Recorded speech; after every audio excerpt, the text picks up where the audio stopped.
दरभंगा में भूकंप जैसी संभावित आपदा से निपटने की तैयारियों को परखने के लिए आज सुबह राज्य स्तरीय मॉक ड्रिल का आयोजन किया गया।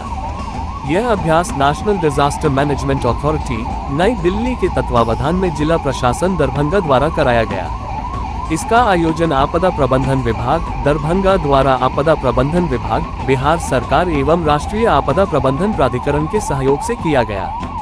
इसका मुख्य स्थल Dmch अधीक्षक कार्यालय रहा।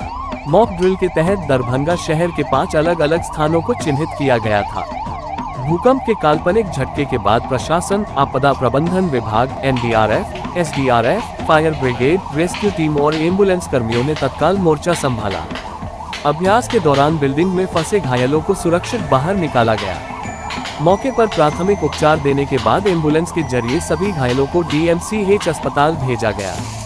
अस्पताल परिसर में घायलों के पहुंचते ही अफरा तफरी का माहौल दिखा। डॉक्टर और नर्स दौड़ते भागते मरीजों के इलाज में जुटे नजर आए। अलग अलग स्थानों से लगातार घायल मरीजों के पहुंचने का दृश्य तैयार कर आपदा की वास्तविक स्थिति का आकलन किया गया। इस मॉक ड्रिल का उद्देश्य भूकंप जैसी आपदा की स्थिति में विभिन्न विभागों के बीच समन्वय, त्वरित प्रतिक्रिया और राहत बचाव कार्यों की तैयारी को परखना और मजबूत करना था। जिला प्रशासन ने कहा कि ऐसे अभ्यास से आपदा के समय जनहानि को कम करने में मदद मिलेगी।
क्या कार्यक्रम ये चल रहा है और क्या? देखिए, ये एक एनडीएमए के तत्वावधान में हम लोगों ने बिहार में काफ़ी दिनों के बाद एक मॉक एक्सरसाइज रखा था भूकंप को लेकर के, क्योंकि भूकंप की जो आपदा है वो बिना बताए आती है। तो इसके लिए हम लोगों को जो कम्युनिटी अवेयरनेस है या फिर जो स्टेक होल्डर्स हैं उनको भी इस एक्सरसाइज में भाग लेने से काफ़ी सहायता मिलती है, और जब रियलिस्टिक कोई घटना होती है तो वैसी स्थिति में हम लोग जो है अच्छे से परफॉर्म कर पाते हैं। कहाँ कितनी जगह बनाया गया था और क्या जानकारी? देखिए, हम लोगों ने 5 साइट्स को चुना था जहाँ पे अर्थक्वेक का 8 रिक्टर स्केल की तीव्रता के अनुरूप जो है हम लोग उसकी तैयारी किए थे। एक पुअर होम था राजकीय मध्य विद्यालय, दूसरा सत्यनाम पेट्रोल पंप था, तीसरा डीएमसीएच था, चौथा एक हम लोगों का ये उर्दू राजभाषा कोषांग है समाहरणालय परिसर का, वो था, और एक मार्केटिंग कॉम्प्लेक्स में हम लोगों ने रिलायंस ट्रेंड्स को चुना था। और यहाँ पर हम लोग सारी एक्टिविटी उसी अनुरूप कर रहे हैं जैसे एक्चुअल अर्थक्वेक आता है वैसे। क्या क्या फीडबैक मिला, कितने लोग देखने? देखिए, अभी जो प्राइमरीली अभी जो सूचना मिली है 8 बजे ये कमेंस हुआ था 8:20 में। एक्चुअल 8:20 में आने के बाद हम लोगों ने रिस्पांस किया, जो हम लोगों ने 2 स्टेजिंग एरिया बनाया था, वहाँ से हम लोग जो सर्च एंड रेस्क्यू टीम्स है और उसको हम लोगों ने भेजा है, और सभी जगह के एक साइट इंचार्ज बनाए गए थे। वो साइट इंचार्ज अपना बैठ करके वहाँ पे सारी चीज़ों की एक्टिविटी करा रहे हैं। एक एसडीआरएफ की टीम और एक एनडीआरएफ की टीम है जो हम लोगों को इसमें सहायता कर रही है। इसके अलावा राज्य से हम लोगों को 7 ऑब्जर्वर मिले हैं जो हमारी एक्टिविटीज़ को ऑब्जर्व कर रहे हैं और बाद में अपनी रिपोर्टिंग हायर लेवल पे करेंगे। अस्पताल से क्या रिपोर्ट आई है? अस्पताल से अभी जो हम लोगों के जो सिमुलेशन साइट्स हैं वहाँ से जो प्राइमरीली हम लोगों को जो सूचना मिल रही है वो अभी 9:30 बजे तक का वो 4 मृत होने की सूचना है, जिसके डेड बॉडी को हम लोग डीएमसीएच भेजे हैं, और बाकी अभी आगे चल रहा है। धीरे धीरे जैसे जैसे रिपोर्टिंग आएगी हम लोग 1-1 घंटे पे ब्रीफ करते हैं। कितना संतुष्ट हुए हैं सर अब तक? अभी तक का जो हम लोगों का ड्रिल रहा है वो बहुत ही संतोषजनक है, और जो कमी बेशी है वो हम लोग 12:15 बजे बैठेंगे डीब्रीफिंग में, तो फिर हम लोग उसको कमियों को जो है उसको दूर करने का प्रयास करेंगे, ताकि जो है जब रियल घटना हो तो इस प्रकार का कोई दिक्कत नहीं। अपना मेरा नाम सलीम अख्तर, मैं एडीएम आपदा प्रबंधन हूँ।